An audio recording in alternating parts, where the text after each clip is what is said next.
Welcome back to wing back stories. ഈ ഒരു വീഡിയോയിൽ നമ്മൾ സംസാരിക്കാൻ പോകുന്നത് ഇന്നലെ നടന്നിട്ടുണ്ടായിരുന്ന Manchester City versus Nottingham Forest മത്സരത്തെക്കുറിച്ചാണ്. എറ്റിഹാഡിലായിരുന്നു കളി ഉണ്ടായിരുന്നത്.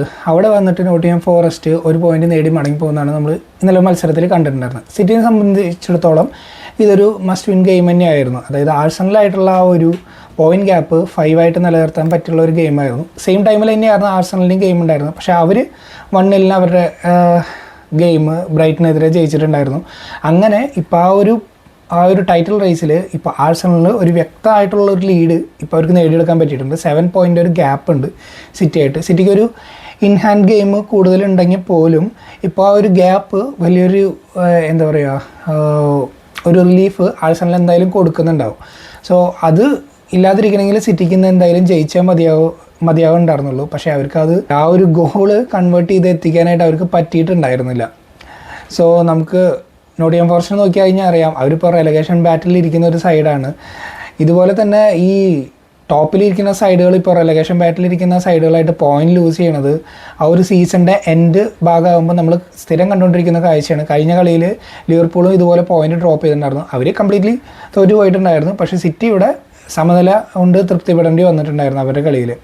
ഇനി മത്സരം നോക്കുകയാണെന്നുണ്ടെങ്കിൽ പൊതുവേ ആ ഒരു സിറ്റി ഗ്രൗണ്ടിൽ നമുക്കറിയാം, സിറ്റിയുടെ ഗ്രൗണ്ടായിട്ടുള്ള എറ്റിഹാഡിൽ നമുക്കറിയാം അവിടെ കൂടുതലും ഡോമിനേറ്റ് ചെയ്യുന്നത് സിറ്റി തന്നെ ആയിരിക്കും. ഇന്നലത്തെ കളിയിലും വലിയ മാറ്റമൊന്നും ഉണ്ടായിരുന്നില്ല. ഒരു 4-3-3 ഫോർമേഷനിലാണ് സിറ്റി ഇറങ്ങിയിട്ടുണ്ടായിരുന്നത്. 3-4-3 ഫോർമേഷനിലാണ് നോട്ടിംഗ്ഹാം ഫോറസ്റ്റ് ലൈനപ്പ് ചെയ്തിട്ടുണ്ടായിരുന്നത്. 2 വിങ് ബാക്കുകൾ വെച്ചിട്ട് അവർക്ക് ഡിഫൻസിലായാലും അറ്റാക്കിലാണെങ്കിലും അവർക്ക് സപ്പോർട്ട് ചെയ്യാൻ വേണ്ടിയിട്ട് ആ ഒരു ഫോർമേഷനിലായിരുന്നു ഫോറസ്റ്റ് ഇറങ്ങിയിട്ടുണ്ടായിരുന്നത്. സോ മത്സരത്തിലായാലും നോക്കിക്കഴിഞ്ഞിട്ടുണ്ടെങ്കിൽ കൂടുതൽ സമയം ബോൾ ഡോമിനേറ്റ് ചെയ്യും കാര്യങ്ങളെല്ലാം ചെയ്തത് സിറ്റി ആയിരുന്നു. സിറ്റിയുടെ സ്വസിദ്ധമായിട്ടുള്ള ആ ഒരു ശൈലി വെച്ചിട്ട് അവർ ടീമുകളെ ബ്രേക്ക് ഡൗൺ ചെയ്യാറുന്ന ആ ഒരു രീതി ഉണ്ടല്ലോ, അതേപോലെ തന്നെയാണ് അവർ കളിക്കുന്നുണ്ടായിരുന്നത്. ഫോറസ്റ്റിനെ സംബന്ധിച്ചിടത്തോളം അവരുടെ ഗെയിം പ്ലാനും ക്ലിയർ ആയിരുന്നു. ഇതുപോലെ സിറ്റ് ബാക്ക് ചെയ്യുക, അതിനുശേഷം ഏതെങ്കിലും ഒരു അവസരം കിട്ടുകയാണെന്നുണ്ടെങ്കിൽ മാത്രം അറ്റാക്ക് ചെയ്യുക, അതിൽ ഒരു ഗോൾ കണ്ടെത്തുക അല്ലെങ്കിൽ ഒരു അറ്റാക്കിംഗ് ത്രെറ്റ് പോസസ് ചെയ്തതായിരുന്നു ഫോറസ്റ്റിൻ്റെ ഗെയിം പ്ലാനായിട്ട് ഉണ്ടായിരുന്നത്. തുടക്കത്തിൽ തന്നെ ഫോറസ്റ്റിന് ഒരു അവസരം കിട്ടിയിട്ടുണ്ടായിരുന്നു. റൈറ്റ് വിങ്ങിൽ കൂടെ എയിന ഒരു ബോള് ഒരു ക്രോസ് കൊടുത്തിട്ട് ഗിബ്സ് വൈറ്റിൻ്റെ ഒരു ഹെഡർ ഉണ്ടായിരുന്നു. അത് നേരെ ഡൊണറുമയുടെ കയ്യിലേക്കാണ് പോയിട്ടുണ്ടായിരുന്നത്. അത് മാത്രമായിരുന്നു ഫോറസ്റ്റിന് തുടക്കത്തിൽ ഒരു അറ്റംപ്റ്റ് എന്ന് പറയാനായിട്ട് പറ്റുന്നത്. പിന്നീട് കളി മുഴുവൻ സിറ്റി ഏറ്റെടുക്കുന്നതാണ് കണ്ടത്. അവർ നിരന്തരം അറ്റാക്കുകൾ കാര്യങ്ങളെല്ലാം ചെയ്യുന്നുണ്ടായിരുന്നു. ഒരുപാട് ഷോട്ട്സ് എതിർക്കുന്നുണ്ടായിരുന്നു, ക്രോസസ് ഒരുപാട് വരുന്നുണ്ടായിരുന്നു. എല്ലാം ഫോറസ്റ്റ് നല്ല രീതിയിൽ ഡിഫെൻഡ് ചെയ്യുന്നുണ്ടായിരുന്നു. അവർ ബ്രേവായിട്ട് ഡിഫെൻഡ് ചെയ്യുന്നുണ്ടായിരുന്നു. പ്രത്യേകിച്ച് എടുത്ത് പറയുകയാണെങ്കിൽ ആൻഡേഴ്സൺ ഒക്കെ നല്ല രീതിയിൽ സപ്പോർട്ട് ചെയ്യുന്നുണ്ടായിരുന്നു. ഈവൻ അറ്റാക്കിൽ പോകുമ്പോഴായാലും അതേ അവിടെ ഓടിയെത്തുന്നുണ്ടായിരുന്നു. ഈവൻ ഡിഫൻസിലാണെങ്കിലും നല്ല രീതിയിൽ കോൺട്രിബ്യൂഷൻ കാര്യങ്ങളെല്ലാം ആ ഒരു പ്ലെയറുടെ ഭാഗത്തു നിന്നുണ്ടായിരുന്നു. മിക്കവാറും ഈ ഒരു സീസൺ കഴിയുമ്പോഴേക്കും അതേ ഏതെങ്കിലും ഒരു ടീമിലേക്ക്, ഒരു ബിഗ് ടീമിലേക്ക് പോകാനുള്ള സാധ്യത വളരെ വളരെ കൂടുതലാണ് ഈ ഒരു അദ്ദേഹത്തിൻ്റെ പ്രകടനം കാര്യങ്ങളൊക്കെ വെച്ച് നോക്കുമ്പോൾ. സോ ഇനി മത്സരത്തിലേക്ക് വരികയാണെന്നുണ്ടെങ്കിൽ സിറ്റി ആയിരുന്നു ആദ്യം ഗോൾ നേടിയിട്ടുണ്ടായിരുന്നത്. അവർ ഏകദേശം ഹാഫ് ടൈമിനോട് അടുക്കുന്നതിന്, അതായത് ഏകദേശം ഒരു 30-31 മിനിറ്റ് ആ ഒരു സമയമായപ്പോഴാണ് ആദ്യത്തെ ഗോൾ നേടിയിട്ടുണ്ടായിരുന്നത്. അതെങ്ങനെ വരുന്നതെന്നുണ്ടെങ്കിൽ ഇപ്പോൾ ഗേഹി ബോൾ പ്രോഗ്രസ് ചെയ്ത് വരികയായിരുന്നു ഡിഫൻസിൽ നിന്ന്. അതായത് ഫോറസ്റ്റ് ഓൾറെഡി ഡിഫെൻഡ് ചെയ്തുകൊണ്ടിരിക്കുകയാണ്. അപ്പോൾ ഗേഹിയൊക്കെ നല്ല രീതിയിൽ കയറിയിട്ടാണ് നിൽക്കുന്നുണ്ടായിരുന്നത്. അദ്ദേഹം ബോൾ ചെർക്കിയിലേക്ക് പാസ് ചെയ്യുമ്പോൾ ചെർക്കി 1-2 ട്രിക്കറൊക്കെ കാഴ്ചവെച്ച് ബോക്സിലേക്ക് പോയിട്ട് ഒരു കട്ട് ബാക്ക് കൊടുക്കുകയാണ്. ആ കട്ട് ബാക്ക് കൊടുക്കുമ്പോൾ സിറ്റിയുടെ 4 പ്ലെയേഴ്സോളം ബോക്സിൽ വെയിറ്റ് ചെയ്യുന്നുണ്ടായിരുന്നു, ഹാളണ്ട് അടക്കം. പക്ഷേ ഹാളണ്ടിലേക്ക് കൂടുതൽ കോൺസെൻട്രേറ്റ് ചെയ്തപ്പോൾ ആ ബോളിലേക്ക് അറ്റാക്ക് ചെയ്തിട്ടുണ്ടായിരുന്നത് സെമന്യോ ആയിരുന്നു. അദ്ദേഹം വളരെ ബ്യൂട്ടിഫുള്ളായിട്ട് ആ ഒരു ഗോളിലേക്ക് അത് വഴിതിരിച്ചിടുന്നതാണ് കണ്ടത്. ഒരു അക്രബാറ്റിക് ഫിനിഷ് എന്നുള്ള രീതിയിലായിരുന്നു. പക്ഷേ എന്നാലും അത് കൺട്രോൾ കാഴ്ചവെച്ചിട്ട് വീണ്ടും തൻ്റെ ഗോൾ സ്കോറിംഗ് ആയിട്ടുള്ള ഒരു ഫോം പിന്നീടും തുറന്നുകൊണ്ടിരിക്കുകയാണ്. സോ ഇങ്ങനെ ആദ്യത്തെ ഗോൾ വന്നു. അതിനുശേഷം സിറ്റി പിന്നെയും അറ്റാക്കും കാര്യങ്ങളെല്ലാം ചെയ്യുന്നുണ്ടായിരുന്നു. അവർക്ക് ആ ഒരു സെക്കൻഡ് ഗോൾ ഫസ്റ്റ് ഹാഫിൽ കണ്ടെത്താനായിട്ട് പറ്റിയിട്ടുണ്ടായിരുന്നില്ല. സോ ഈ ഈവൻസ് ഇങ്ങനെ കണ്ടിന്യൂസ് ആയിട്ട് പോയി ഫസ്റ്റ് ഹാഫ് കഴിയുമ്പോൾ 1-0 എന്നുള്ള രീതിയിൽ സിറ്റി ലീഡിങ് ആയിരുന്നു. മത്സരം സെക്കൻഡ് ഹാഫിൽ സ്റ്റാർട്ട് ചെയ്തപ്പോഴും സിറ്റി കൂടുതൽ ആ ഒരു പൊസിഷൻ കയ്യിൽ വെച്ചിട്ട് വീണ്ടും അറ്റാക്ക് ചെയ്യാനായിട്ടാണ് നോക്കിയിട്ടുണ്ടായിരുന്നത്. ഈവൻ ഫോറസ്റ്റിൻ്റെ പ്ലെയേഴ്സിന് ബോൾ തൊടാൻ പോലുള്ള അവസരം പോലും കിട്ടുന്നുണ്ടായിരുന്നില്ല. അങ്ങനെ അവർ കൂടുതൽ അറ്റംപ്റ്റ് കാര്യങ്ങളെല്ലാം നടത്തുന്നു. അതിനിടയിലാണ് എഗെയിൻസ്റ്റ് റൺ ഓഫ് പ്ലേയിൽ ഫോറസ്റ്റിന് ഒരു അവസരം കിട്ടുന്നത്. അത് ഗിബ്സ് ആ ഒരു കൗണ്ടർ പ്രസ് ചെയ്തിട്ട് ബോൾ വിൻ ചെയ്തിട്ട് അദ്ദേഹം ഡൊമിംഗസിന് ആ ബോൾ കൈമാറി. ആ ഡൊമിംഗസ് അപ്പോൾ തന്നെ എയ്നയുടെ റണ്ണ് പിക്ക് ചെയ്തിട്ടുണ്ടായിരുന്നു. റെയ്ന ആ ബോളും കൊണ്ട് മുന്നോട്ട് പോയി എയ്റ്റ്നോറിനെ ടേക്ക് ഓൺ ചെയ്യുന്നത് കണ്ടു. അവിടെ നിന്ന് ബോക്സിലേക്ക് ഒരു ക്രോസ് കൊടുത്തു. ആ ക്രോസ് കൊടുക്കുമ്പോൾ 2 ഫോറസ്റ്റ് പ്ലെയേഴ്സാണ് സിറ്റിയുടെ ആ ഒരു പെനാൾട്ടി ബോക്സിനുള്ളുണ്ടായിരുന്നുള്ളൂ. ആ ബോൾ റിസീവ് ചെയ്ത് ഈഗോർ ജീസസ് ആണ്. പക്ഷേ അദ്ദേഹം അവിടെ കമ്പ്യൂട്ടർ കാഴ്ച വെച്ചിട്ട് ബോൾ തിരിച്ച് ബോക്സിൻ്റെ ഉള്ളിലേക്ക് തന്നെ കൊടുക്കാനായിട്ട് ശ്രമിച്ചു. ആ ബോൾ നേരെ വീണുണ്ടായിരുന്നത് ഗിബ്സ് വൈറ്റിൻ്റെ കാലിലേക്കാണ്. അവിടെ നിന്ന് അദ്ദേഹം ഫിനിഷ് ചെയ്തത് ഒരു മാജിക്കൽ ഒരു ടച്ച് എടുത്തിട്ടാണ് അദ്ദേഹം ഒരു ഫിനിഷ് ചെയ്തത്. അതായത് ബോൾ ബാക്ക് ഹീൽ ചെയ്തിട്ട് ഈവൻ ഡിഫൻഡറിൻ്റെ റൂബൻ ഡയാസിൻ്റെ കാലിനിടയിൽ കൂടെ അദ്ദേഹം ഒരു നെറ്റ്ബഗ് കൂടി ചെയ്തിട്ടാണ് ആ ഗോൾ ഫിനിഷ് ചെയ്തിട്ടുണ്ടായിരുന്നത്. ഡൊണോറമ്മയ്ക്ക് പോലും ഒരു അറ്റംപ്റ്റ് പോലും നടത്താൻ പറ്റുന്നുണ്ടായിരുന്നില്ല സേവ് ചെയ്യാനായിട്ട്. അങ്ങനെ ഒരു വണ്ടർ ഗോൾ നേടിയിട്ട് 1-1 എന്നുള്ള രീതിയിൽ ഫോറസ്റ്റ് കളി പിടിക്കുകയാണ്. അതിനുശേഷം ഫോറസ്റ്റ് കുറച്ചുകൂടി ഉണർന്ന് കളിക്കുന്നതായാലും കുറച്ചുകൂടി ഒരു എനർജി കണ്ടെത്തിയിട്ട് കൂടുതൽ അറ്റാക്ക് കാര്യങ്ങളെല്ലാം ചെയ്യാനായിട്ട് അവർ ശ്രമിക്കുന്നുണ്ടായിരുന്നു. പക്ഷേ സിറ്റിക്ക് അധികം വെയിറ്റ് ചെയ്യേണ്ടി വന്നില്ല. അവരൊരു 10 മിനിറ്റോട് തന്നെ അവരുടെ ഗോൾ വന്നിട്ടുണ്ടായിരുന്നു. അതെങ്ങനെ വന്നതെന്നുണ്ടെങ്കിൽ ഹാളണ്ട് റൈറ്റ് സൈഡിൽ ബോൾ കിട്ടിയതിന് ശേഷം ഒന്ന് കട്ടിങ് സൈഡ് ചെയ്തിട്ട് ഒന്ന് ഫിനിഷ് ചെയ്യാനായിട്ട് നോക്കിയിട്ടുണ്ടായിരുന്നു. അത് ഡിഫൻഡറിൻ്റെ കാലിൽ തട്ടിയിട്ട് ഒന്ന് ബലൂൺ അപ്പ് ചെയ്ത് പോസ്റ്റിൻ്റെ മുകളിലെ നെറ്റിൽ തട്ടിയിട്ട് പോകുന്നതാണ് കണ്ടത്. ആ കോർണറിൽ നിന്നാണ് സിറ്റിയുടെ ഗോൾ വന്നിട്ടുണ്ടായിരുന്നത്. കോർണർ എടുത്തിട്ടുണ്ടായിരുന്നത് 8 ആയിരുന്നു. സോ 8 ആ ബോൾ നല്ല രീതിയിൽ ഫാർ പോസ്റ്റിലേക്ക് കൊടുക്കുമ്പോൾ അവിടെ മാർക്ക് ചെയ്തതായിട്ട് ഒരേ ഒരു പ്ലെയർ മാത്രമേ നിൽക്കുന്നുള്ളൂ. ബാക്കി സിറ്റി പ്ലേയേഴ്സിനെല്ലാം ഫോർസ് പ്ലേയേഴ്സ് മാർക്ക് ചെയ്തിട്ടുണ്ടായിരുന്നു. റോഡ്രി മാത്രം കംപ്ലീറ്റ്ലി ഫ്രീ ആയിരുന്നു. അദ്ദേഹത്തിന് ഒരു ഫ്രീ ഹെഡറാണ് കിട്ടിയത്. അദ്ദേഹം ഒരു ഈസി ആയിട്ട് അത് ഫിനിഷ് ചെയ്യും. അങ്ങനെ 2-1 എന്നുള്ള രീതിയിൽ സ്കോർ ലൈൻ മാറിയിട്ടുണ്ടായിരുന്നു.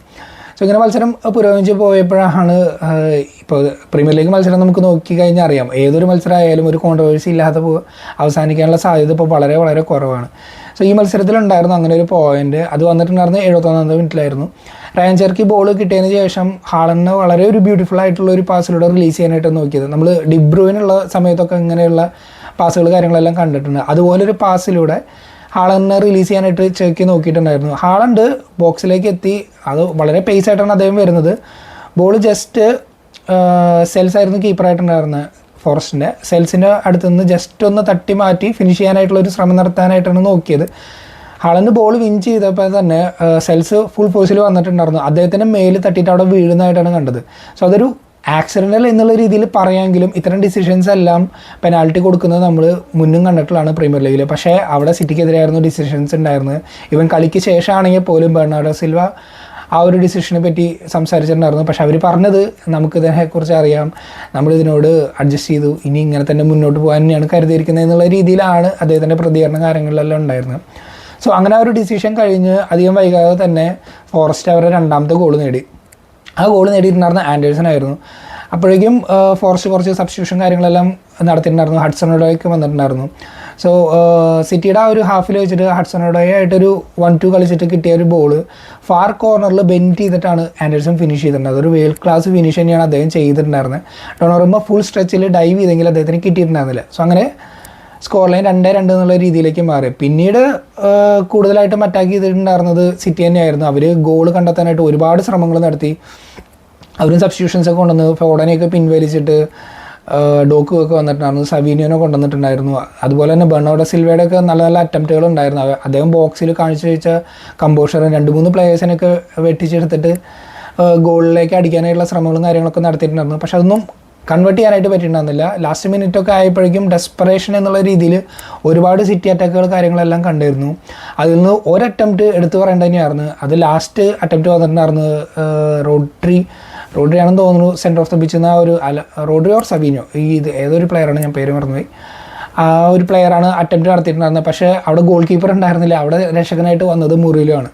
ഈ മുറിയിലിനെ സംബന്ധിച്ചിടത്തോളം അദ്ദേഹത്തിന് ഈ ഒരു ഗോൾ ലൈൻ ക്ലിയറൻസ് എന്ന് പറയുന്ന ഒരു ഹോബി പോലെയാണ്. ഒരുപാട് മത്സരങ്ങളിൽ അദ്ദേഹം ഇത്തരത്തിൽ ഫോറസ്റ്റിനെ രക്ഷിക്കുന്നത് നമ്മൾ കണ്ടിട്ടുണ്ടായിരുന്നു. സോ അങ്ങനെ അദ്ദേഹം അവിടെ സേവ് ചെയ്തു. മത്സരം 2-2 എന്നുള്ള രീതിയിൽ അവസാനിച്ചു. സിറ്റിക്ക് ഇപ്പോൾ 7 പോയിൻ്റാണ് ക്യാച്ചപ്പ് ചെയ്യാനായിട്ടുള്ള ആഴ്സണലായിട്ട് ആ ഒരു ടൈറ്റിൽ റേസിൽ സജീവമായിട്ട് നിൽക്കണമെങ്കിൽ. പക്ഷേ ആഴ്സണൽ വളരെ കംഫർട്ടബിളായിട്ട് 1-0 എന്നുള്ള രീതിയിൽ ജയിച്ചിട്ട് അവരുടെ ഭാഗം ക്ലിയർ ആക്കി. അവരെ സംബന്ധിച്ചിടത്തോളം ഇനി അധികം പ്രഷർ എടുക്കാതെ ഇതുപോലെയുള്ള രീതിയിൽ ഇനിയുള്ള മത്സരങ്ങളും ജയിച്ചു പോയിട്ടുണ്ടെങ്കിൽ ഈസി ആയിട്ട് അവർക്ക് ആ ഒരു ടൈറ്റിൽ നേടാവുന്ന തന്നെയാണ്. സോ അങ്ങനെ തന്നെയായിരിക്കും ആർട്ടറ്റ കരുതുന്നുണ്ടാവുക ആ ഒരു ടൈറ്റിൽ നേടാനായിട്ട്. ഇനി പെപ് ഗാർഡിയോളയ്ക്ക് ഇനി കൂടുതൽ എന്തെങ്കിലും മാജിക് കാണിക്കാൻ പറ്റുമോ എന്നുള്ളതെല്ലാം അടുത്ത മത്സരങ്ങളിൽ അറിയാനായിട്ട് പറ്റും. സിറ്റിക്കിനെ സംബന്ധിച്ചിട്ട് ഇനി പ്രീമിയർ ലീഗ് ഗെയിമുകളൊക്കെ കൂടുതൽ ഇപ്പോൾ കപ്പ് ഗെയിംസും അതുപോലെ തന്നെ ചാമ്പ്യൻസ് ലീഗ് ഗെയിംസൊക്കെയാണ് ഇനി അടുത്ത് കൂടുതലായിട്ട് വരുന്നത്. ഈ ഒരു മാസത്തിന് ഇനി അവർക്കൊരു വെസ്റ്റ് ഹാമിൻ്റെ ഒരു എവേ ട്രിപ്പ് മാത്രമേ ഉള്ളൂ. അതും ഒരു റെലഗേഷൻ സൈഡിനെതിരെയാണ് അവരെ കളി വരുന്നത് സിറ്റിക്ക്. പിന്നീട് വരുന്നതെല്ലാം FA കപ്പ് മത്സരമുണ്ട്. അതുപോലെ തന്നെ ഇമ്പോർട്ടൻ്റ് ആയിട്ടുള്ള കറബാവോ കപ്പ് ഫൈനലുണ്ട്. അത് ആഴ്സണലിനെതിരെയായിട്ടാണ് വരുന്നത്. പിന്നീട് ചാമ്പ്യൻസ് ലീഗിലെ കളികൾ വരുന്നുണ്ട്. ഇതൊക്കെയാണ് സിറ്റിക്ക് ഈ ഒരു മാസത്തിൽ ഇനി വരുന്ന കളികളും കാര്യങ്ങളും. സോ ഇനി എങ്ങനെയായിരിക്കും അവർക്ക് നെക്സ്റ്റ് മത്സരത്തിൽ പോയിന്റുകൾ അക്യുമുലേറ്റ് ചെയ്യാൻ പറ്റുമോ, അതോ അവർ ആ ഒരു ടൈറ്റിൽ റേസിൽ നിന്ന് ഇനി എന്താ പറയുക കൂടുതൽ പ്രഷർ ആർസണലിന് കൊടുക്കാൻ പറ്റും എന്നുള്ളതെല്ലാം വരും മത്സരങ്ങൾ നമുക്ക് കണ്ടറിയാൻ പറ്റും.